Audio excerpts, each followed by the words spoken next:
Assalamualaikum warahmatullahi wabarakatuh. Selamat malam semuanya. Assalamualaikum warahmatullahi wabarakatuh. Selamat malam. Perkenalkan, nama saya Natasha Fraiskam, berperan sebagai moderator di dalam room ini. Dan ada Bapak Tantimin sebagai dosen pembimbing dan sebagai pemantau mahasiswanya di dalam room ini. Sebelum dimulai acara ini, ada aturan-aturan yang harus diikuti oleh tim pro dan tim kontra.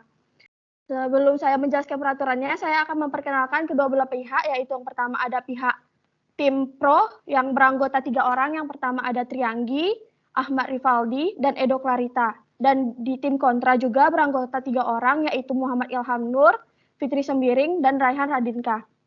Nah, peraturan yang harus diikuti oleh kedua belah pihak, yang pertama, debat menggunakan bahasa Indonesia yang benar. Kedua, tiap tim diberikan waktu 5 menit untuk menyampaikan pendapat. Dan setiap mengajukan sanggahan diberi waktu maksimal 3 menit. Ketiga, dilarang menyela pada saat tim lawan masih berbicara. Keempat, kedua belah pihak tidak boleh menggunakan kata kasar maupun kata yang mengandung sara. Kelima, jika salah satu anggota tim tidak dapat meneruskan argumennya, maka dapat dialihkan ke anggota lainnya. Nah, apakah peraturan tadi dapat diterima? Siap, Ibu. Dimengerti. Karena semua setuju dengan peraturannya, sesi pertama akan saya buka dengan judul utama kita mengenai agama berperan penting dalam peningkatan maupun penurunan kejahatan. Nah, kita tahu bahwa melakukan tindak kejahatan merupakan hal yang tidak benar. Namun masih banyak yang melakukan kriminalitas. Bahkan dari anak kecil sampai orang yang sudah lanjut usia pun dapat melakukan hal keji seperti itu. Padahal tindakan tersebut dapat merugikan orang lain dan orang-orang yang di sekitarnya dan untuk dirinya sendiri.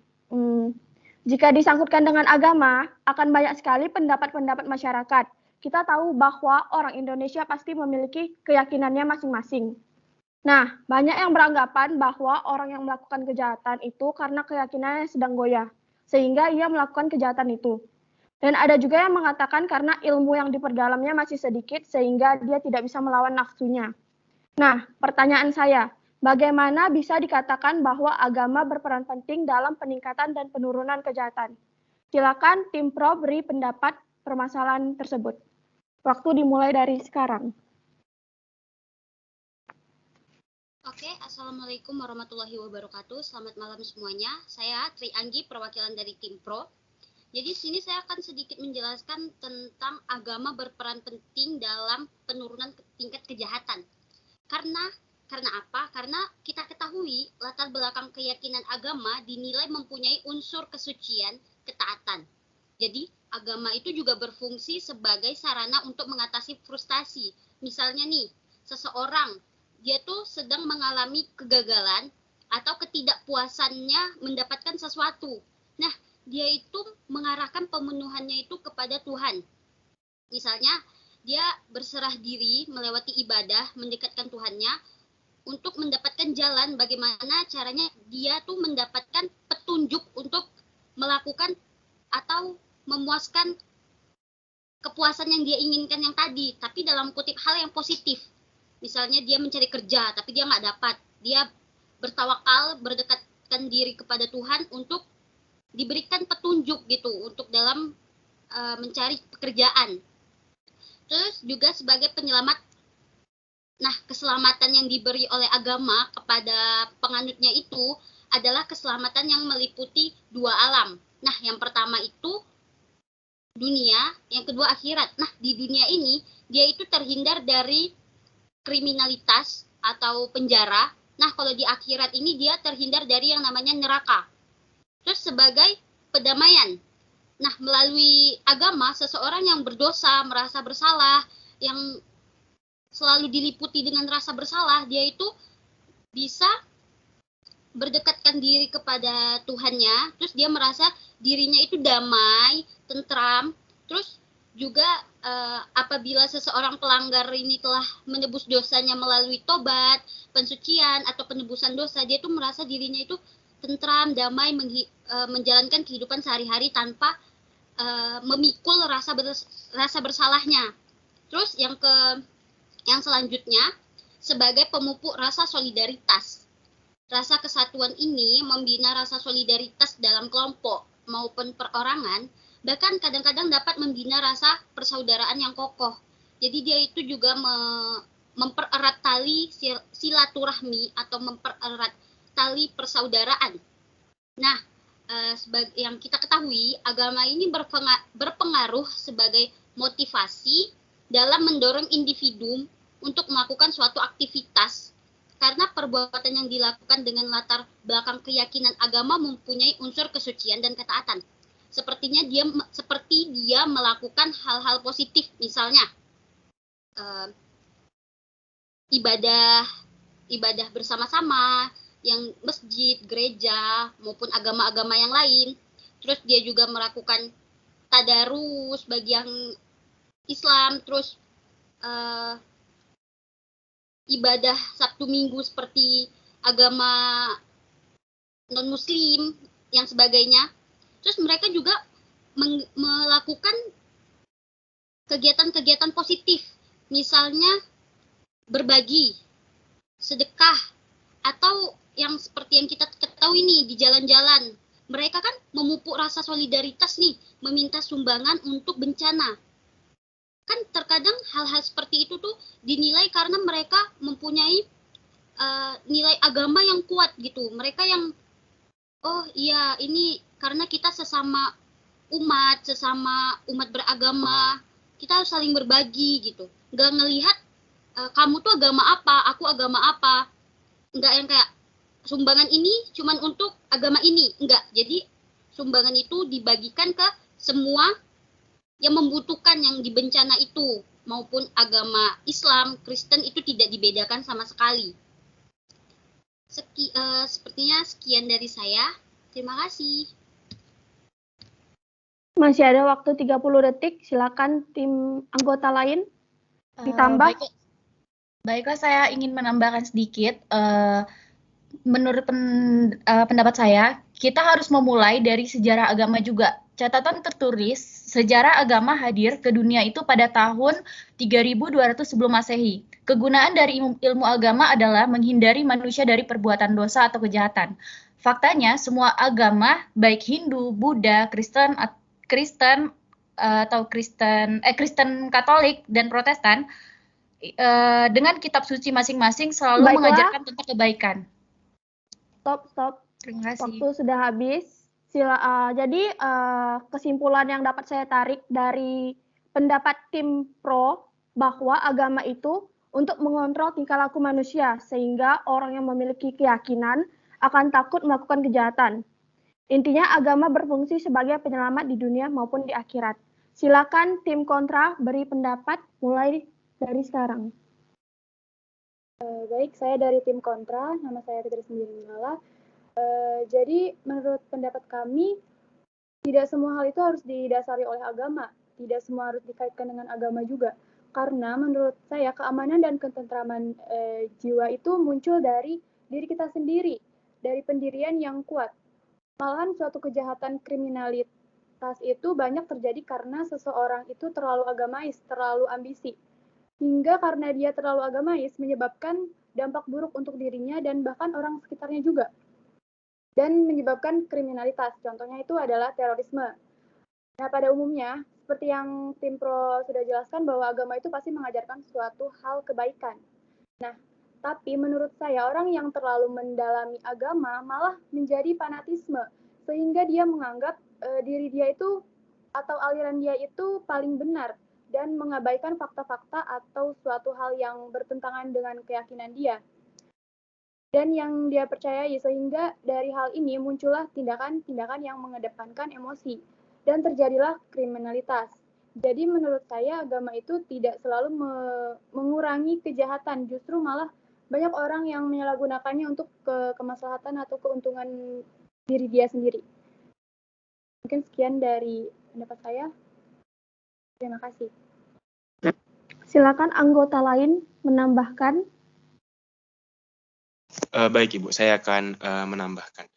Saya setuju dengan pendapat Fitri bahwa sebenarnya kriminalitas itu ditentukan oleh pribadi masing-masing, bukan agama yang dianutnya. Karena mau apapun agamanya pasti terdapat di dalamnya oknum-oknum yang tentu saja memberikan dampak negatif dan mengambil keuntungan dari agama tersebut. Jadi mereka membungkus segala kriminalitas itu dengan agamais. Nah, kemudian saya juga tidak setuju atas pendapatnya Tri Anggi karena saya menganggap bahwa agama itu tidak dapat mengontrol sikap karena berdasarkan keimanan atau ketuhanan. Karena menurut saya sikap mengontrol diri itu dilandasi atas perilaku manusia itu sendiri. Jadi bukan dari perspektif agama itu. Jadi itu mau apapun agamanya, jika orangnya memang orang yang bisa dibilang jahat, itu dia akan melakukan hal-hal yang mungkin akan dia lakukan, entah apapun agamanya, entah bagaimanapun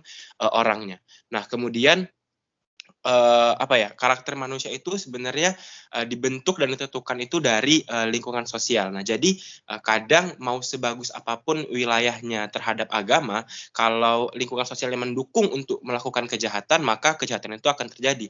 Contohnya saja, misal di daerah Batam, kita dulu pernah mengalami krisis masker.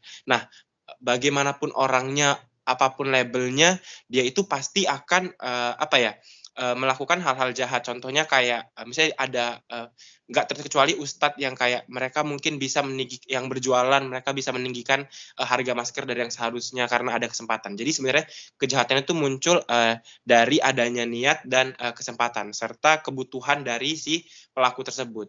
Nah, kemudian itu kontrol sosial yang baik itu menurut saya bukan agama, tapi kontrol sosial yang baik adalah peraturan yang telah ditetapkan oleh pemerintah. Karena peraturan ditetapkan oleh pemerintah itu dia lebih general, jadi tidak memandang suatu agama manapun. Karena kan dalam agama itu kan sifatnya subjektif, karena ada 7 agama yang terdapat di Indonesia sendiri. Jadi tidak mungkin bisa satu agama itu mempengaruhi agama lainnya. Jadi tidak bisa satu agama dijadikan acuan untuk menjadikan satu orang itu baik. Dan kemudian menurut saya dan yang saya lihat itu agama hanya memerintahkan suatu kebaikan tanpa menyajikan sanksi yang nyata. Jadi contohnya kayak tidak boleh mencuri. Nah, tapi tidak ada sanksi yang jelas yang dilakukan oleh masyarakat terhadap pencuri dibalut dengan agama. Tapi kalau dengan peraturan undang-undang jelas mencuri terkena pasal, membunuh terkena pasal 338 seperti itu. Jadi menurut saya sih yang dapat meminimalisir kriminalitas itu adalah undang-undang, bukan peraturan atau perintah dari agama. Jadi sebenarnya yang dapat meminimalisir kriminalitas itu adalah peraturan yang dibuat oleh manusia itu sendiri atau peraturan yang telah disetujui oleh berbagai pihak. Terima kasih Ibu, sudah. Baiklah, yang dapat saya simpulkan dari tim kontra, menurut tim kontra, tidak semuanya dapat disangkutkan atau didasarkan dengan agama. Karena orang yang melakukan kejahatan biasa orang yang terlalu ambis atau yang terlalu agamais. Contohnya itu teroris. Nah, agama itu tidak bisa menjadi patokan baik buruk seseorang. Silakan tim pro menyanggah mengenai hal tersebut. Baik, saya akan menyanggah. Saya Matri Valdi, Nur Ramadan. Saya akan menyanggah pertama dari dapat dari Fitri Sembiring Milala. Nah, pertama, bagaimana bisa kita hidup tanpa agama, padahal dasar atau aturan dari tingkah laku kita berawal dari mempelajari suatu agama. Dan seperti yang kita ketahui bahwa tidak ada agama yang mengajarkan keburukan, dan hanyalah kebaikan, dan mengabdi kepada Yang Maha Kuasa. Nah, terus bagaimana bisa kita ketika kita mendalami suatu kebaikan akan berdampak buruk ke depannya. Padahal yang kita pelajari merupakan hal yang positif untuk diimplementasikan dan saling menolong sesama di kemudian hari. Nah, untuk menganggap siapa yang paling benar, masing-masing agama pasti sudah mengajarkan adanya toleransi dalam beragama. Bahkan di Indonesia sendiri pun sudah diajarkan untuk saling menghormati agama lain. Dan di agama pun, masing-masing agama pun pasti diajarkan untuk saling menghormati orang lain. Dan untuk terorisme, menurut saya terorisme pun dia melakukan tindakan radikalisme bukan karena agama dia merasa benar atau memprovokasikan suatu agama tertentu. Nah, akan tetapi mereka biasanya melakukan tindakan-tindakan tersebut karena tidak merasakan adanya keadilan di suatu negara tertentu atau ingin mendapatkan kekuasaan yang diinginkannya.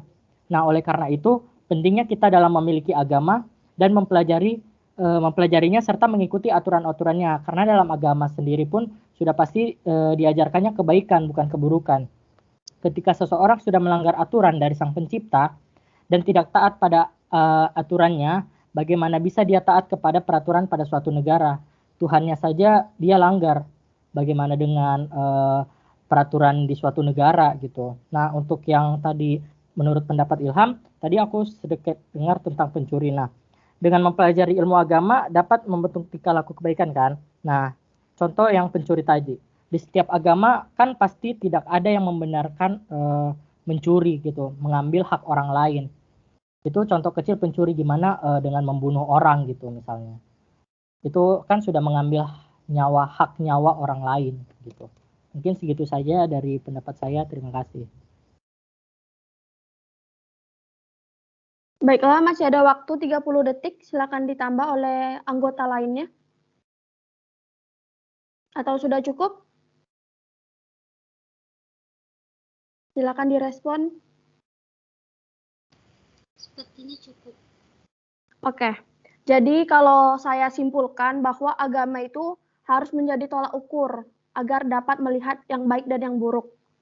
Dan tadi pihak pro bilang agama itu dapat dikaitkan dengan undang-undang karena peraturan yang ada di agama ada juga di undang-undang. Nah, bagaimana tuh pihak tim kontra untuk menyanggah hal tersebut? Silakan dimulai. Baik, perkenalkan saya Rehanudin K. Yusuf dari tim kontra. Mungkin di sini akan saya berikan sedikit argumen mengenai hal yang telah dipaparkan sebelumnya.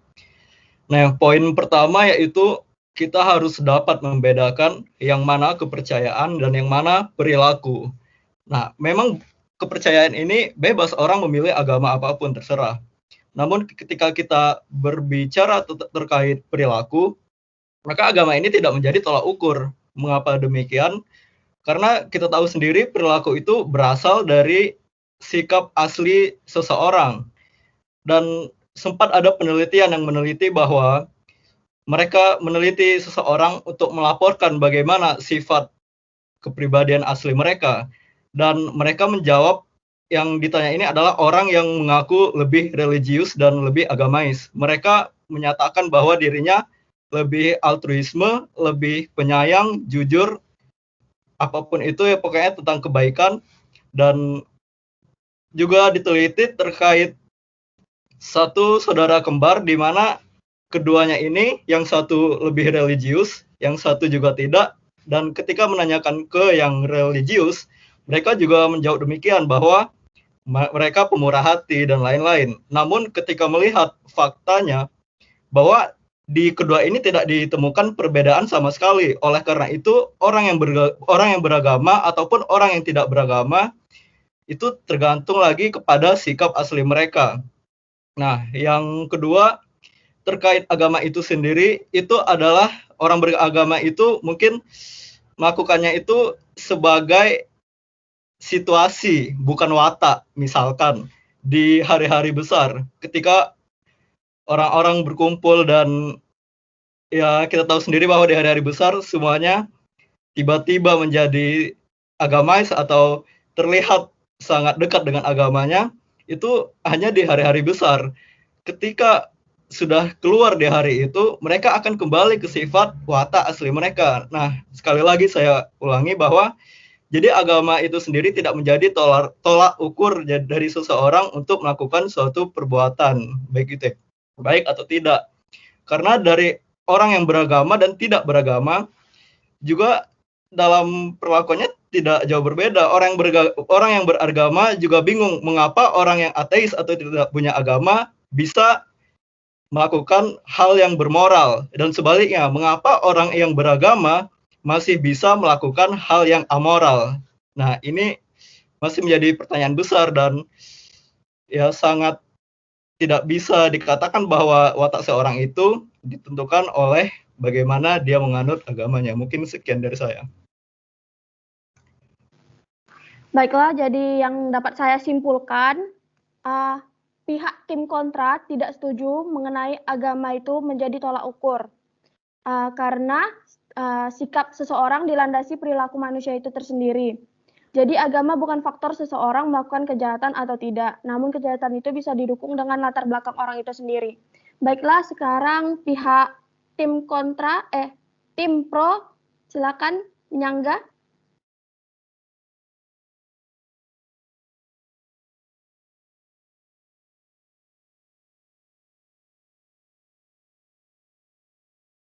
Silakan tim pro. Oke. Saya mau sedikit menyanggah nih yang Bang Raihan bilang tentang hari-hari besar itu. Mereka tuh cuman di hari itu aja berubah menjadi keagamaan banget, itu kan kurang lebihnya. Jadi tuh sebenarnya nih ya Bang, kita bisa lihat ke orangnya lagi. Ada nih orang yang sekalinya berbuat jahat, terus kena nasihat atau dikasih nasihat, terus mereka langsung yang kayak tobat. Banyak nih kasus-kasus yang sekalinya dia kena karma, bahasanya karma gitu, dia langsung menjadi yang agama banget. Banyak tuh anak-anak jalanan, pang-pang yang bertato-tato, terus tiba-tiba mereka jadi agama banget dengan tato-tato mereka sekalian gitu. Jadi menurut saya pribadi, hari-hari besar itu bisa membantu merubah seseorang dari yang kurangnya mereka tentang agama nih di hari-hari besar, ngumpul-ngumpul bareng, mungkin ada salah satu temennya yang kuat agama, terus ngebantuin yang kayak nyadarin temennya yang sifatnya nauzubillah nih, jadi bisa dibantu kayak, udah dong, ngapain sih harus kayak gitu lagi, hidup enak tuh bukan harus di dunia aja, kita harus mikir akhirat kita nih, gitu. Jadi di hari-hari besar itu terkadang orang-orang tuh bisa pikirannya itu terbuka untuk melakukan hal-hal positif yang beragama gitu. Misalnya nih, selama hidupnya dia nggak pernah sholat, tapi pas agama dia sholat gitu. Walaupun sholatnya cuman, kalau yang Islam nih ya, sholatnya Id atau Idul Adha, ya sholat taraweh berapa walaupun bolong-bolong, tapi dia masih ngelakuin agama gitu. Itu juga mungkin bagi yang non, ada hari-hari Natal apa segala macam mereka harus ke gereja ini itu, mereka ngelakuin. Jadi walaupun mereka jarang ke tempat peribadahan mereka, tapi di hari besar mereka malah datang ke sana. Itu bisa menjadi kayak mereka kayak, kadang ada orang nih yang di dalam tempat peribadahan mereka merasa tenang kayak gitu. Jadi menurut saya hari-hari besar itu sedikit membantu untuk mereka berubah. Sekian.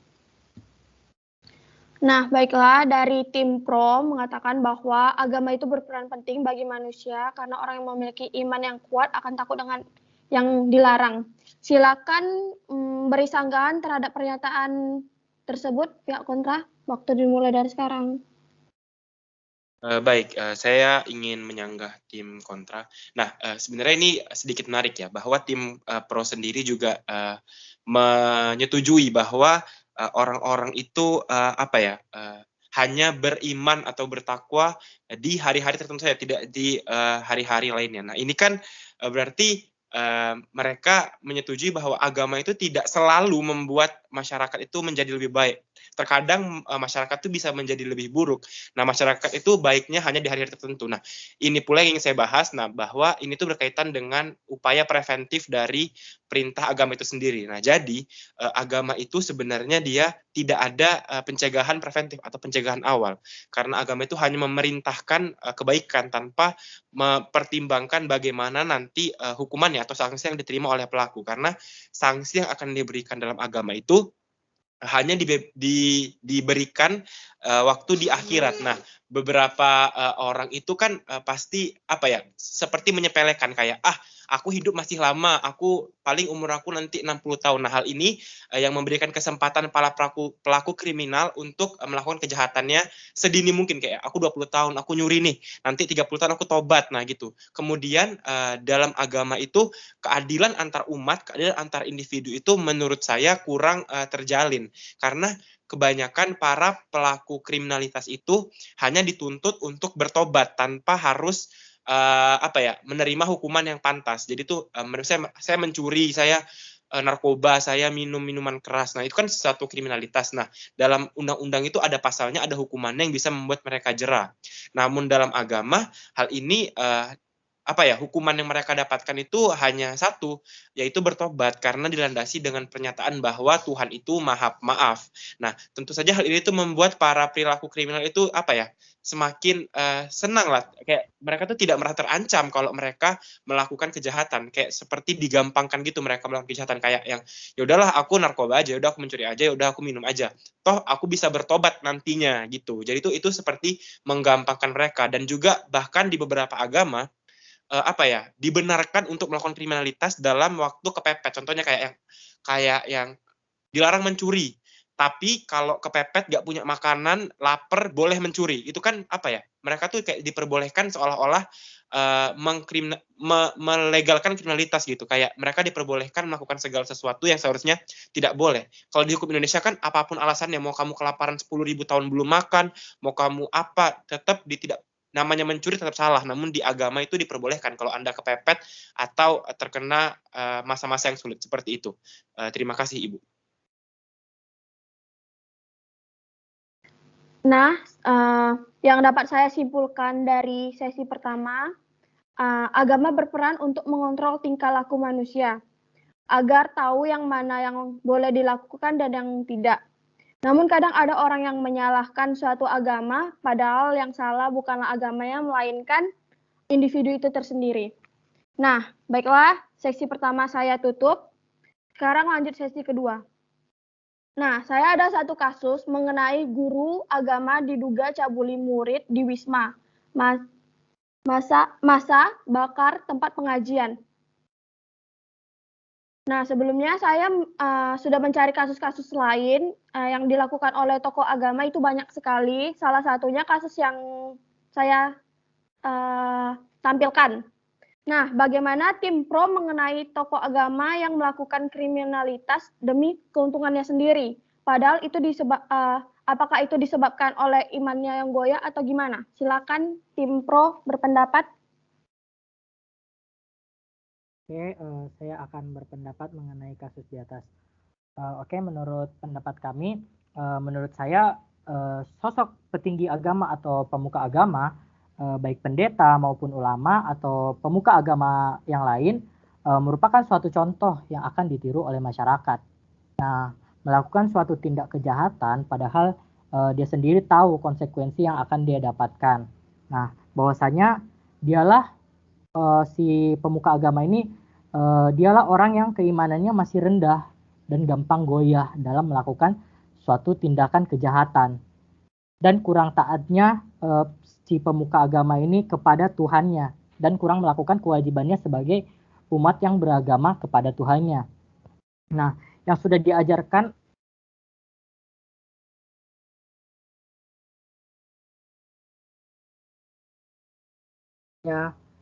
oleh agamanya, selain dari konsekuensi dari kegiatan yang tindakan yang dia dapatkan, dia bisa dikenakan konsekuensi yang dari Maha Kuasa dan mendapatkan konsekuensi dari aturan sebuah negara apabila dia melakukan suatu tindakan kejahatan. Maka dari itu, ketika seseorang baik petinggi agama maupun pemuka agama ataupun manusia biasa, ketika keimanannya sangatlah rendah atau minim dan kurang taatnya dia dalam beribadah, maka disitulah bisa timbul godaan dalam melakukan suatu tindak kejahatan. Maka dari kita ataupun masyarakat lainnya, ketika kita merasa kurang taat kepada agama masing-masing dan dekat dengan Tuhan masing-masing, ketika kita ingin melakukan suatu tindakan kejahatan, kita merasa mawas diri atau merasa diawasi oleh Sang Maha Kuasa, bahwa tindakan yang kita lakukan itu bertentangan dengan agama kita, yang dimana ketika kita melakukannya akan dihakimi langsung oleh Tuhan atau Sang Pencipta di kemudian hari atau di akhirat nanti. Seperti yang saya sebutkan pada sesi sebelumnya, bahwa ketika seseorang telah berani melanggar aturan atau melawan Sang Maha Kuasa, yang nantinya bakal diberikan sanksi di alam lain atau di akhirat nanti. Nah, bagaimana dengan peraturan suatu negara yang jelas-jelas mereka akan dapatkan sanksi duniawi yang seketika langsung mereka rasakan. Mungkin segitu saja dari pendapat saya. Terima kasih. Masih ada waktu 2 menit, silakan anggota lainnya menambahkan atau sudah cukup? Baiklah, saya ingin menambahkan sedikit mengenai guru ngaji. Guru ngaji itu kan sebenarnya cuma profesi yang belum diketahui apakah mereka benar-benar atau sungguh-sungguh mendalami ajaran agama. Karena banyak di luar sana pendeta palsu, guru ngaji palsu, serta bahkan nabi palsu. Jadi begini, agama itu sebenarnya salah satu kunci untuk menurunkan kriminalitas. Jika mereka mengaplikasikan suatu agama itu, maka jika mereka mengaplikasikan agama itu, jika mereka mengaplikasikan suatu agama, contoh begini, jika kalian belajar tentang PPKN yang berkaitan dengan norma, kesopanan, dan tata bicara, jika kalian tidak mengaplikasikan itu dalam hidup, tapi kalian punya ilmunya, sama aja nol. Sama seperti soal guru ngaji tadi, mereka punya ilmunya, tapi tidak mengaplikasikannya. Begitu, sekian. Masih ada waktu 1 menit. Mungkin anggota lainnya ingin menambahkan atau sudah cukup? Silakan.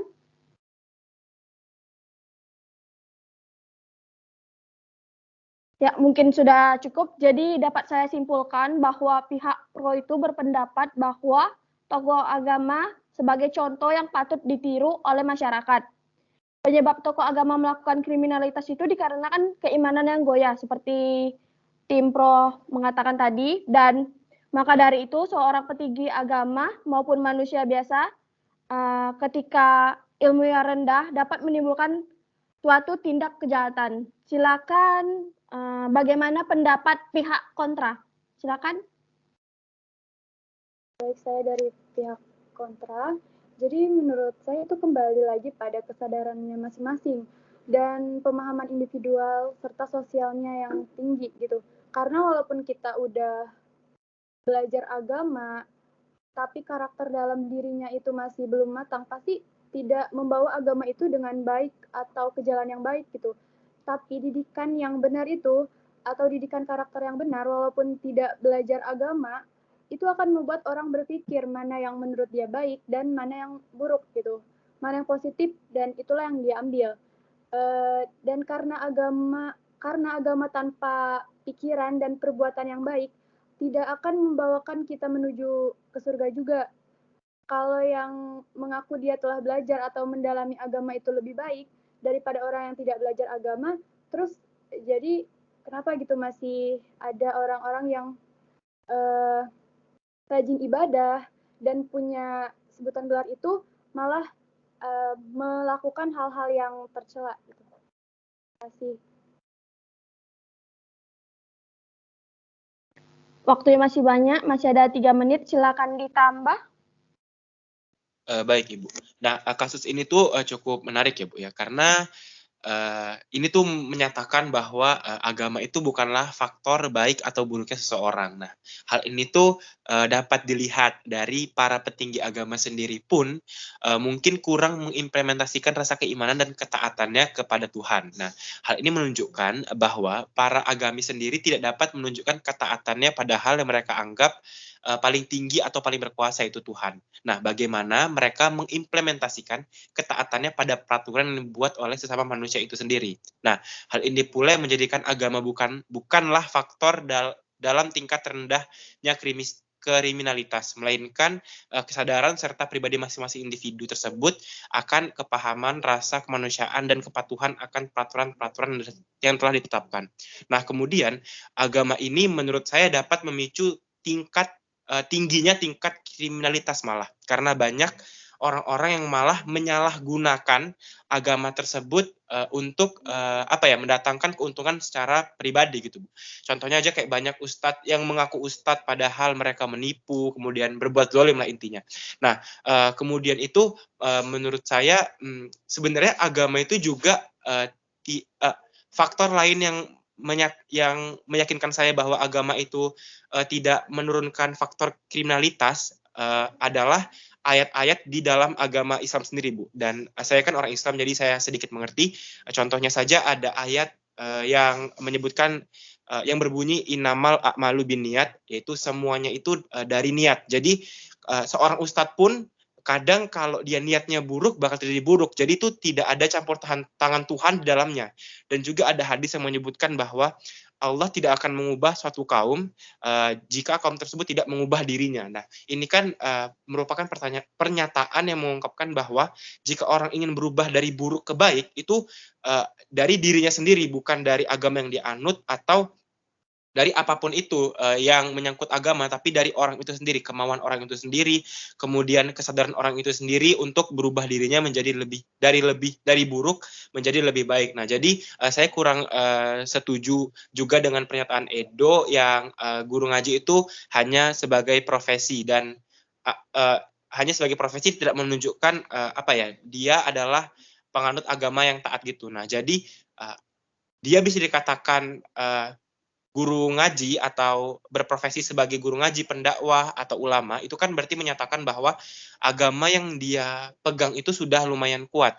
Nah, bagaimana jika orang yang sudah dinyatakan oleh masyarakat agamanya kuat itu melakukan hal-hal kriminal? Nah, tentunya stigma akan agama mereka yang mereka pegang itu kuat susah untuk mendapatkannya. Contohnya pasti kan mereka sudah mengamalkan dan pasti masyarakat sudah pernah menilai. Contohnya aja pasti guru ngaji itu pasti bisa mengaji. Nah, mereka yang sudah mengamalkan hal tersebut aja masih berani melakukan tindak-tindak kejahatan. Berarti kan itu tidak menjadikan faktor utama bahwa kriminalitas itu bisa di-stop dengan agama itu sendiri, Bu. Terima kasih. Baiklah, dapat disimpulkan bahwa pihak kontra berpendapat faktor utama dalam tingkat atau penurunan kriminalitas bukan karena keyakinannya, melainkan kesadaran individu tersebut. Jika orang itu tidak berkeprimanusiaan, maka dia akan melakukan kejahatan. Malah agama tidak menurunkan kriminalitas katanya, karena banyak sekali orang-orang jahat membawa statusnya. Nah, silakan pihak pro beri sanggahan terhadap pernyataan pihak kontra. Baiklah, saya ingin memberi sanggahan. Kalau misalnya tim kontra merasa Tuhan dan atau agama tidak dapat menurunkan kriminalitas, mengapa Presiden, DPR, dan petinggi-petinggi negara mereka mengambil sumpah di atas nama Tuhan? Dan tahanan yang ada di pengadilan, jika dimintai keterangan, itu harus berdasarkan sumpah di atas Tuhan atau kitab. Dari sini kita bisa lihat sih, agama itu peran penting. Sekian. Masih ada 2 menit, silakan ditambah oleh anggota lainnya. Oke, saya mau nambahin dikit nih.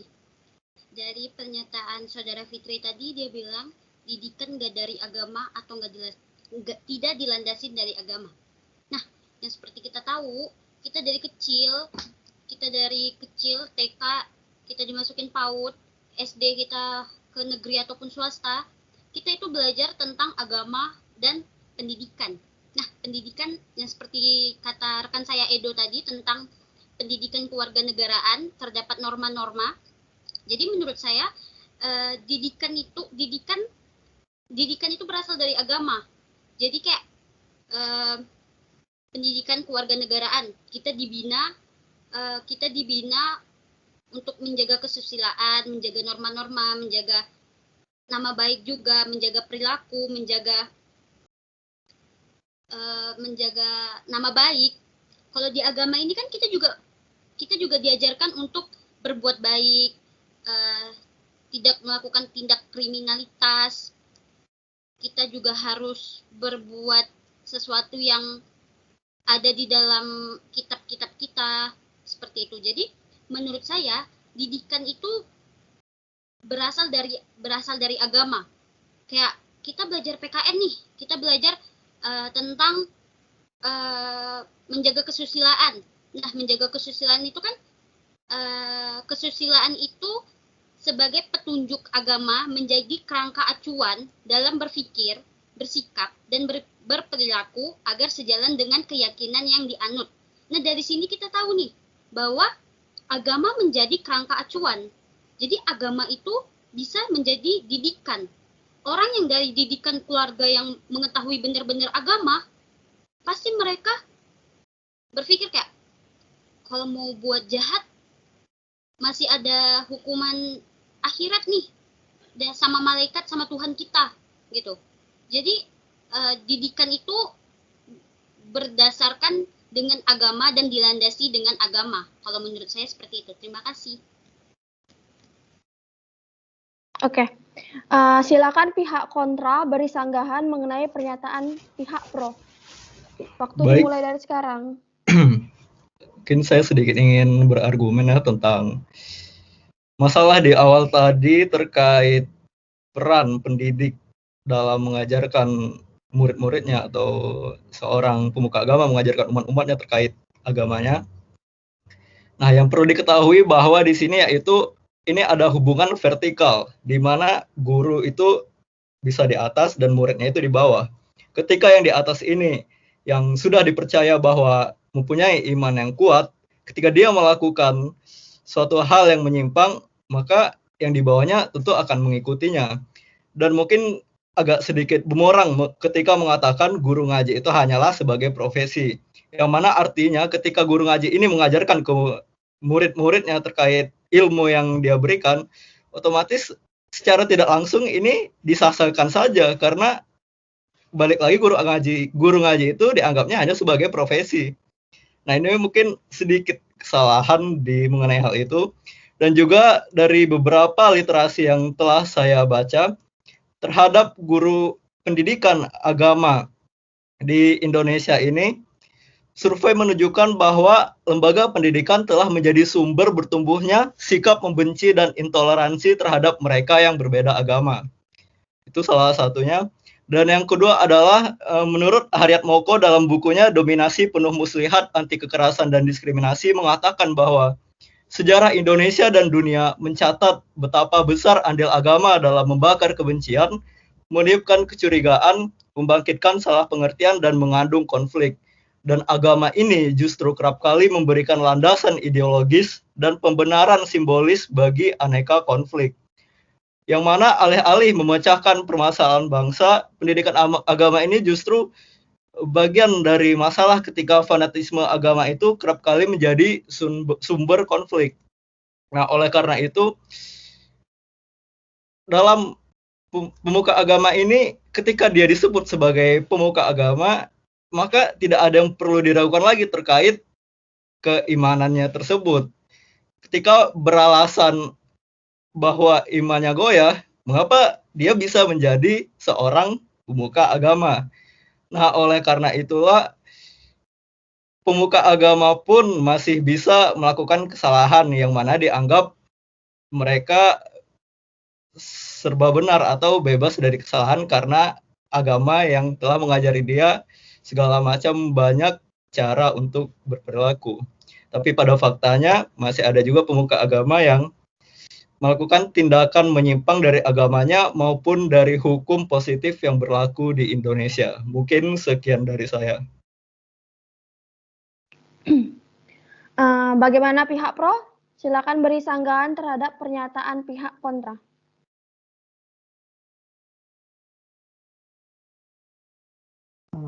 Baik, saya akan memberikan sedikit pendapat saya mengenai tanggapan sebelumnya. Seperti yang kita ketahui, bahwa pemuka agama sendiri adalah juga manusia yang tidak luput dari kesalahan. Nah, untuk seorang pemuka agama, kenapa dia bisa disebutkan oleh pemuka agama? Karena dia itu mempunyai ilmu. Dia itu pemuka agama itu dia seperti guru pada dunia kita sehari-hari, mau agamanya apapun, tapi dia bukan pemuka agama, dia itu hanyalah sebagai guru. Dia itu hanya ilmu, tapi kita memang tidak bisa menjamin bahwa pemuka agama itu memiliki akhlak yang baik. Jadi di sini kita bisa lihat bahwa kita, baik kita sendiri atau pemuka agama, dia itu memiliki dua cabang. Ada yang mempunyai ilmu yang tinggi, ada yang mempunyai akhlak yang baik. Nah, ketika seorang pemuka agama ilmunya baik, kan ada yang juga mempunyai akhlaknya yang baik, ada juga yang buruk. Nah, ketika akhlaknya yang buruk, nah itulah kesalahan yang dibuat oleh si pemuka agama. Keimanan dari seorang pemuka agama ini gampang goyah, gampang tergoda dalam melakukan suatu tindak kejahatan. Jadi menurut saya bisa saja si pemuka agama ini keimanannya itu masihlah kurang. Mungkin ilmunya dia ada, tapi pengimplementasiannya dia di dalam dunia itu masih kurang. Mungkin segitu saja dari saya. Masih ada waktu. Silakan ditambah oleh anggota lainnya.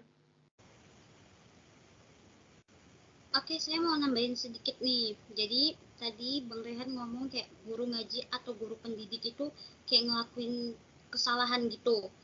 Sebenarnya gini sih, bisa nggak sih kita cari tahu atau kayak misalnya nih, kenanya di keluarga kita. Bisa nggak sih kita tuh cari tahu apa motif orang itu melakukan suatu kesalahan gitu.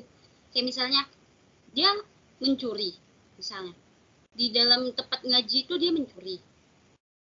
Terus mencuri uang gitu deh kan. Uang adik kita yang ngaji di situ. Bisa nggak kita cari motifnya apa? Bisa jadi dia mencuri itu karena zaman sekarang ya nih, orang tua, dan orang tua saya pun sedikit setuju tentang hal-hal seperti ini. Kayak dulu anak didik dipukulin karena dia salah, orang tua diem aja. Sekarang kalau anak didik dipukul, orang tuanya malah datang ke tempat itu marah-marah, mencak-mencak, kayak dia nggak terima anaknya dipukulin atau apa, anaknya salah. Misalnya bisa jadi dalam hal untuk dia mencuri itu, bisa jadi orang tuanya itu kayak ngebayar uang ngaji, kan kita nih ada uang ngaji nih, terus kayak ngebayar uang ngajinya itu telat, kurang, karena ada kayak tadi anak saya nggak dipukul, saya mau bayarnya nanti aja deh gitu. Kan itu jadi kayak jadinya mereka tuh mencuri gitu. Sekian. Oke. Bagaimana pihak tim pro? Silakan pihak kontra beri argumen akhir. Baik, saya mengambil kutipan dari bukunya Asma Wireta yang berjudul Islam dan Radikalisme. Nah, dalam buku ini menunjukkan penelitian bahwa agama itu sebenarnya malah mengurangi rasa kemanusiaan, sangat amat mengurangi rasa kemanusiaan. Jadi hubungannya sama radikalisme itu terkadang orang-orang yang terlalu fanatisme itu berpikir bahwa aku dan agamaku tuh harus lebih unggul dari agama lain. Nah, hal ini juga yang memicu banyaknya kriminalitas yang terjadi di pemuka-pemuka agama. Dan kemudian saya ingin menyanggah pernyataan si Edo tentang guru. Nah, ini tuh terkait dengan guru juga. Jadi baik buruknya manusia itu sebenarnya dilihat dari gurunya atau bagaimana pucuknya itu, bagaimana orang yang mengajarkan dia ilmunya. Jadi tidak berkaitan dengan agamanya secara langsung, tapi berkaitan kepada ajarannya dan siapa yang mengajarkannya. Nah, jadi jika orang tersebut mengajarkan fanatisme terhadap suatu agama, maka kriminalitas itu akan menjadi lebih tinggi, dan penelitian membuktikan bahwa rasa kemanusiaan yang dianut oleh orang-orang beragama itu sangat kecil. Contohnya saja mereka bisa menyalahkan agama di luar agama mereka. Contohnya kayak Muslim menyalahkan bahwa agama Kristen itu salah, dan begitu pula sebaliknya, kayak agama Kristen itu mengaku bahwa dialah yang paling benar dan menyudutkan agama lainnya bahwa mereka itu salah dan mereka harus mengikuti ajaran yang telah mereka tetapkan. Nah, hal ini pula yang meyakinkan saya bahwa agama itu tidak meminimalisir kriminalitas, dan menurut saya yang meminimalisir kriminalitas itu adalah tengah-tengah dari aturan agama satu dan agama lainnya, yaitu undang-undang yang mengatur tentang kriminalitas itu sendiri. Jadi mereka tuh undang-undang itu kan lebih general dan lebih umum dan menyangkut di semua agama. Jadi hal itu pula yang dapat meminimalkan kriminalitas, karena dia tuh lebih adil dan sanksi-sanksinya pula lebih terlihat atau nampak gitu. Karena sanksi yang diberikan oleh agama itu hanya sebatas dosa dan akhirat. Seperti itu, Ibu. Terima kasih. Boleh menambahkan sedikit? Boleh. Masih ada waktu. Nah, jadi inilah yang seperti fokus yang pertama kali yang telah saya bilang bahwa inilah perbedaan di mana perilaku dan kepercayaan. Di mana ketika menyebutkan seorang pemuka agama yang melakukan suatu kejahatan, kembali disinggung terkait faktor lain atau niatan dia. Nah, oleh karena itu, agama di sini mengapa tidak bisa menahan dia untuk melakukan kejahatan tersebut? Mungkin sekian. Oke, jadi kesimpulan yang dapat saya tarik dari pernyataan kedua belah pihak, setiap orang dapat melakukan kejahatan mau dia yang beragama atau tidak. Itu tergantung masing-masing individunya. Itu tadi udah dibahas di sesi pertama. Jadi jika dikaitkan dengan agamanya, jangan menyalahkan suatu agamanya, namun yang berhak disalahkan itu ialah individu tersebut. Karena agama itu sebagai pedoman hidup dan sebagai penyelamat dunia dan akhirat. Jadi walaupun ya orang yang ilmunya banyak, kehidupannya itu tidak dapat dijamin. Kadang orang yang ilmunya banyak, hidupnya tidak lebih baik dibanding orang yang ilmunya di bawah rata-rata. Nah, mungkin itu saja yang dapat saya simpulkan. Jika ada kesalahan dalam ucapan saya, mohon dimaafkan karena setiap manusia tidak luput dari kesalahan. Baiklah, saya tutup acara ini dengan wabillahi taufiq wal hidayah. Wassalamualaikum warahmatullahi wabarakatuh. Selamat malam semuanya.